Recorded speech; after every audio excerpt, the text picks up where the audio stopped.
Jesus.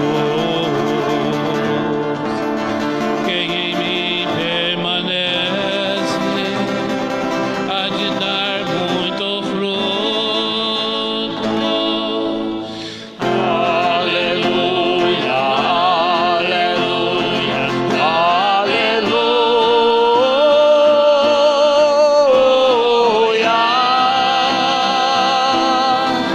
aleluia.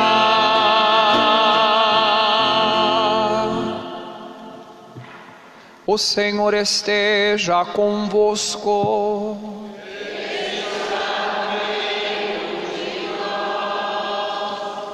Proclamação do Evangelho de Jesus Cristo segundo Mateus.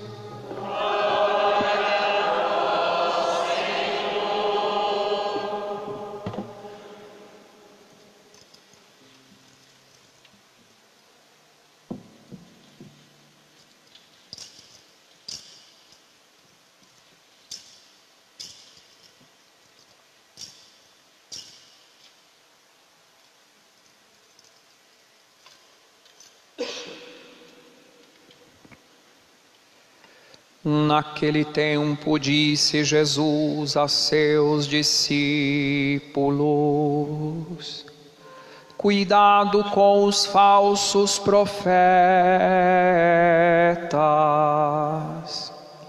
Eles vêm até vós vestidos com peles de ovelha, mas por dentro são lobos ferozes. Vós os conhecereis pelos seus frutos. Por acaso se colhem uvas de espinheiros, ou figos de ortigas? Assim toda árvore boa produz frutos bons,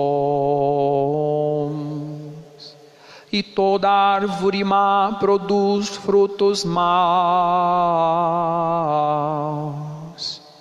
Uma árvore boa não pode dar frutos maus,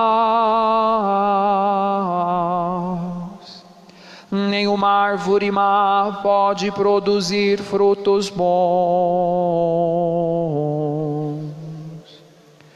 Toda árvore que não dá bons frutos é cortada e jogada no fogo. Portanto, pelos seus frutos vós os conhecereis. Palavra da salvação.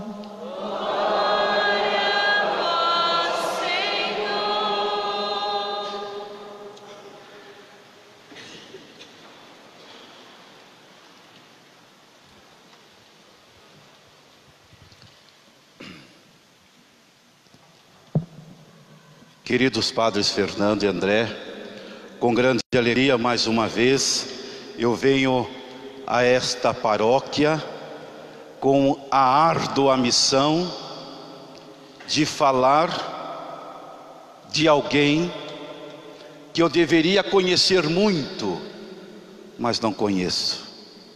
Por isso, a vinda do Espírito Santo se faz necessária. É mister que Ele venha para socorrer-me e socorrer-nos na nossa fraqueza, para bem compreendermos humanamente falando as promessas que Ele, o coração de Jesus, fez a Santa Margarida Maria, e de uma certa forma também quer rememorar a todos quantos participam na solenidade deste tríduo que elevamos ao mesmo Deus, por tudo que Ele nos revela e nos orienta, rumo à solenidade do coração de seu Filho. É interessante a liturgia de hoje.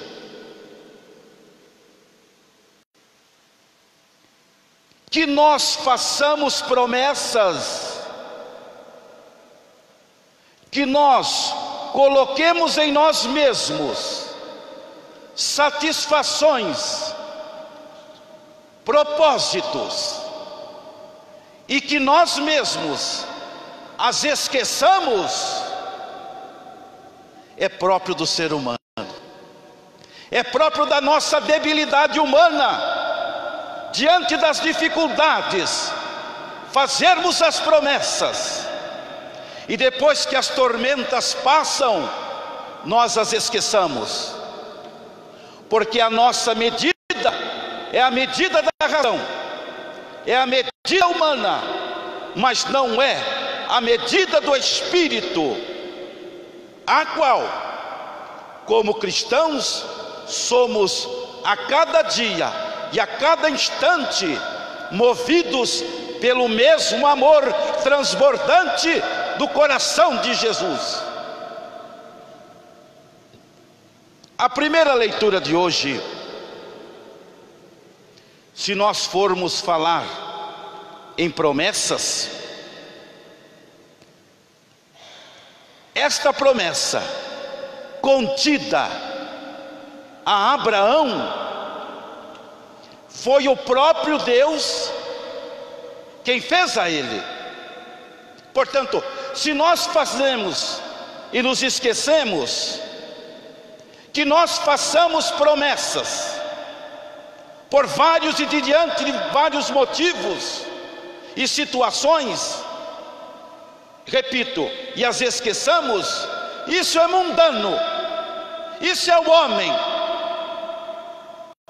Porém, o que nos causa tremendo espanto é que o que se trata neste tríduo solene não são as promessas humanas, mas as promessas divinas. Por isso nosso Senhor, que tem um pensamento eterno, jamais esquecerá das suas promessas.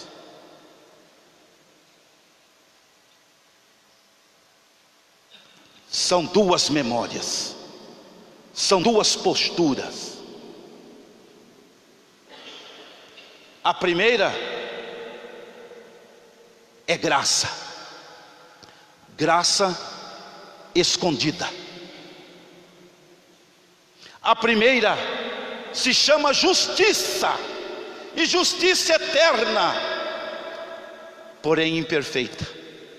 Ora, mas como é que nosso Senhor, como é que o Senhor Deus pode fazer justiça? E diz que fez, e as Escrituras nos dizem que Ele fez justiça. Mas que justiça é essa? Porque Abraão pediu-lhe justiça: eu quero um filho. E ele não deu o filho a princípio, ele deu sinal, porque a justiça verdadeira era que Abraão, pedindo filho, o tivesse instantaneamente. Mas Deus lhe fez uma promessa e mostrou-lhe as estrelas do céu. O povo do deserto é experimentado em sinais. Ao falar de uma multidão, o próprio Deus faz-lhe uma promessa e uma justiça, mostrando as estrelas do céu. Padre Antônio Vieira, nos seus sermões, vai dizer assim: o destino da terra está nos céus, e o que semear os céus hão de colher as boas estrelas. E o profeta Daniel vai dizer: os que ensinam, os que instruem os outros, um dia como estrelas do céu brilharão. Porque esta é a vocação do ser humano. Viemos do alto, e para o alto haveremos de voltar. Mas essa justiça é imperfeita, porque o Antigo Testamento é uma preparação, é um retorno àquilo que nós chamamos de graça. O próprio Deus pensa em nós, no passado, no futuro e no presente, e esse seu pensamento se chama graça. Por isso que nós sabemos também pelas Escrituras, como diz muito bem Paulo, por Moisés veio a lei. E essa lei, ela é imperfeita. Todo o Antigo Testamento é uma caminhada, é uma formação pedagógica, mas é imperfeito porque são linguagens de sinais e falta um cumprimento, que é o cumprimento da caridade. Todo o povo do Antigo Testamento, toda a geração abraâmica viveu a dimensão do amor, do respeito, da partilha, de todas aquelas realidades propostas pela lei. Mas o cumprimento da lei, somente uma pessoa deu: o Sagrado Coração de Jesus. O Antigo Testamento é um remédio muito bom, mas ineficaz, porque o verdadeiro remédio é aquele que você toma, ele é adequado e ele te cura. O remédio do Antigo Testamento, ele não cura, mas ele é um paliativo, porque falta o cumprimento da receita, falta o cumprimento da palavra, falta o cumprimento de tudo. Mas é uma preparação. Falta, como disse, a caridade. Mas que caridade é essa, padre? Que caridade?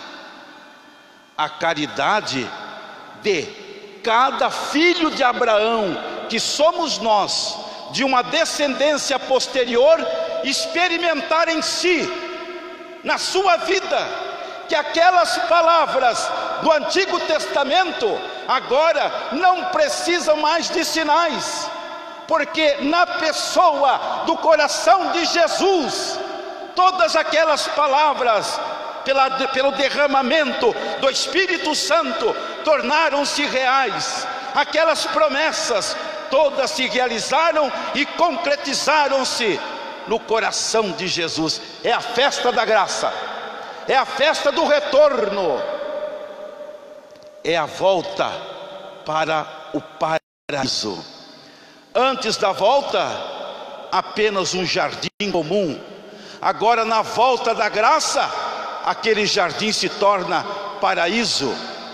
Aquela humanidade que disse: não, nós não te aceitamos, nós queremos ser como a tua pessoa, queremos igualar ao teu poder, e se auto-expulsaram da presença da graça. Mas agora a própria graça caminha, espera, vai tocando e movendo os corações de uma forma muito sutil, de uma forma muito velada, a tal ponto que cada personagem do Novo Testamento, ao olhar para os olhos do Senhor, ao escutar o batido ou as batidas do seu coração, são capazes, pela ação do Espírito derramado e pela ação da graça santificante, de compreender. É a amizade, é o reatar, é a graça santificante conquistada a nós no alto do Calvário, derramada abundantemente nos corações de todas as pessoas. No alto da cruz, Jesus, ele tem uma atitude, e o evangelista João coloca um Pentecostes, não esse Pentecostes dos Atos Apostólicos, onde naquela cidade, Jerusalém, todos os povos, aonde havia chegado o Evangelho, estavam ali reunidos para mostrar a catolicidade, a universalidade da igreja, e eu diria do Evangelho, e a capacidade redentora desse amor, dessa paixão do coração de Jesus, de ir atrás de cada pessoa, porque é promessa. Ele não esquece as promessas, mas nós esquecemos. E porque esquecemos, Ele institui a igreja, Ele institui apóstolos, Ele institui pessoas que, abrindo a sua graça, vão atrás, batendo nas portas dos corações para dizer: ei-lo aqui. No alto da cruz acontece outro Pentecostes. Depois, juntamente com aquele coração aberto, ele diz: Pai, em tuas mãos eu entrego o meu espírito. E diz que ele dá o seu último suspiro, o último sopro. Aquele Espírito Santo do último sopro volta para o Pai, é o mesmo que dizer: ali, no último sopro derramado na cruz, aquele Pentecostes enche toda a face da terra. Envia teu Espírito, Senhor, e renova a face da terra, os corações de todos os homens, para que eles agora, preparados pelo teu Espírito, possam compreender profundamente o que está acontecendo no sinal desta cruz, no alto deste Calvário. Porque sem o Espírito Santo que move o nosso coração, não somos capazes nem sequer de ter a consciência de igreja e ao mesmo tempo estar em sintonia com a fonte de todas as bênçãos, que é o coração de Jesus, a graça santificante. Portanto, São Paulo, quando ele fala sobre si mesmo, ele se autodefine na sua pessoa e na sua missão. Pela graça de Deus, eu sou o que sou. Repitam comigo: pela graça de Deus, eu sou. Ora, eu sou bíblico é um atributivo do próprio Deus.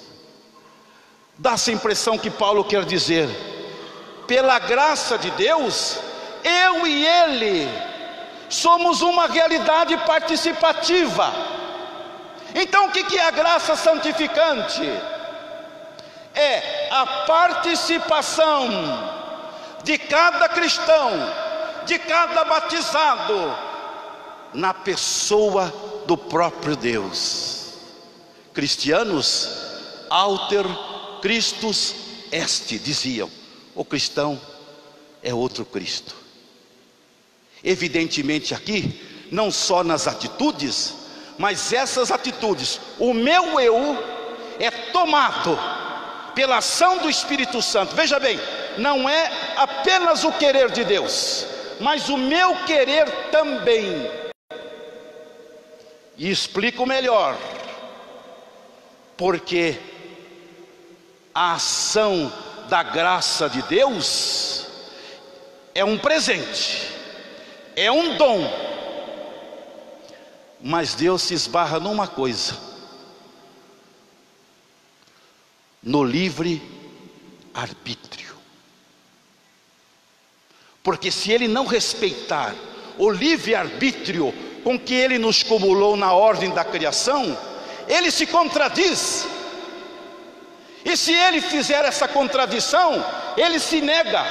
E ao negar-se, Ele não é um Deus de misericórdia. Ele é talvez um superstar, um super-homem, um super-poderoso, um ator muito bem equipado, mas não o nosso Deus. Porque o nosso Deus não tem a capacidade de se contradizer naquilo que diz e faz. Assim, é necessário, e a mesma graça move cada coração, cada pessoa, cada um de nós, para que, se nós, movidos por essa graça, mas também der-lhes as devidas licenças, aí sim, então Ele vai fazer o que fez com Santa Margarida Maria, e pode fazer conosco. Diz que o coração de Jesus aparece a ela e faz-lhe promessas. Veja bem, Ele não fez promessas, está na primeira leitura. Ele apenas rememorou na pessoa dela, fez com que ela fosse sua apóstola, vamos dizer assim, para recordar aos homens aquelas promessas que já foram feitas no Antigo Testamento, e que os homens, por sua vez esquecidos, pudessem então fazer a experiência desse amor e desta misericórdia. E mais uma vez, o nosso Deus, agora personificado, humanamente falando, assumindo a nossa humanidade, Ele fala daquelas realidades que Ele ouviu e escutou do Pai, e faz com que nós, pela graça, sejamos participantes. É uma palavra que eu vou dizer aqui, mas ela é perigosa. Ela é dos Atos Apostólicos. Nós somos como que, veja bem, comparativo, como que semideuses, porque Deus está em mim, e se eu der licença, eu estou nele. E aqui acontecem a união de duas vontades, e nessa união de duas vontades, os milagres acontecem. A voz do Senhor se faz ouvir, as suas palavras são palavras divinas, e mesmo que o Espírito gemendo em nós, com gesto, com gemidos inefáveis, a linguagem divina perpassa a linguagem humana e faz com que nós, tão humanos, mergulhemos no mistério divino. Isso aconteceu com Santa Margarida. Veja bem, Santa Margarida, eu não vou escandalizar vocês, ela não viu o coração de Jesus, ela não viu Jesus, porque santo não aparece, está glorificado. O contrário é espiritismo. O que Deus fez, com licença também dela, através de uma vida de santidade, de uma vida correta e de sofrimento? Porque se é verdade que nosso Senhor no Evangelho alertou para aqueles que, cuidado, os falsos profetas, eles vêm até vós vestidos com peles de ovelha. Ela estava no convento e não foram peles de ovelhas, foram hábitos religiosos. Não pensem que as ovelhas, os lobos, muitas vezes vêm com peles de cordeiros. É apenas uma explicação. Como ela morava no convento, ela não viu peles, ela viu hábitos de freiras, de suas irmãs. Ela viu batina de padres, porque a ela foi reservada uma visão, uma palavra, uma orientação. Então o que aconteceu? Deus não apareceu a ela a princípio, como nós entendemos. Senão o que ensina a doutrina da igreja? Deus elevou os seus sentidos pelo Espírito Santo, pneumatizou todos os seus sentidos, tomou conta do seu próprio eu, com a sua licença. E aqui então aconteceu os milagres. Os seus ouvidos tão humanos foram divinizados, os seus olhos tão humanos foram divinizados, a sua boca tão humana foi divinizada, e o seu pensamento tão humano foi divinizado.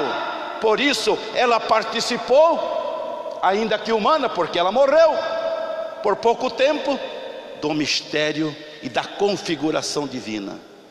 Isso se chama graça habitual, o exercício da graça habitual adquirida no batismo. Porque uma coisa é antes do batismo, é Antigo Testamento. Outra coisa é o batismo em Cristo Jesus, é a plenitude do Novo Testamento. Em cada um de nós, essas duas realidades se fazem presentes. Porém, há uma segunda promessa, e é a promessa de hoje: aos que forem devotos do meu sagrado coração. E não basta ser devoto de boca, não resolve. Não basta ser devoto de ouvidos, não basta. Não basta ser devoto sentado no banco, não basta. Porque isso são falsos sinais. As ovelhas e os lobos também assentam-se nos bancos. As ovelhas e os lobos estão dentro da paróquia. As ovelhas e os lobos estão dentro da diocese. Em todos os lugares há ovelhas e lobos, mas o que distingue uma coisa da outra é a abertura de cada um, a ação do coração de Jesus na guarda e na escuta desta palavra. Repito, a graça que cada sacramento confirma em cada um de nós. Estar em estado de graça é estar em perfeita sintonia de amizade com Deus. Uma boca que fala palavrão não está em sintonia com o coração de Jesus. Se você está em sintonia com o coração de Jesus, você faz todas as coisas que Ele fez com autoridade moral, porque não é você, é Ele que age em cada um de nós. Já não sou eu quem vivo, diz Paulo, é Cristo que vive em mim. Não é uma ideia, não é um defunto, não é uma filosofia, mas é o próprio Cristo que está vivendo na graça do Espírito dentro de cada um de nós. Para terminar, meus amados irmãos, que vocês não me aguentam mais,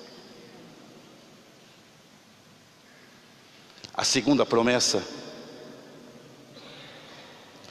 diz que quem for devoto receberá graças de acordo com seu estado.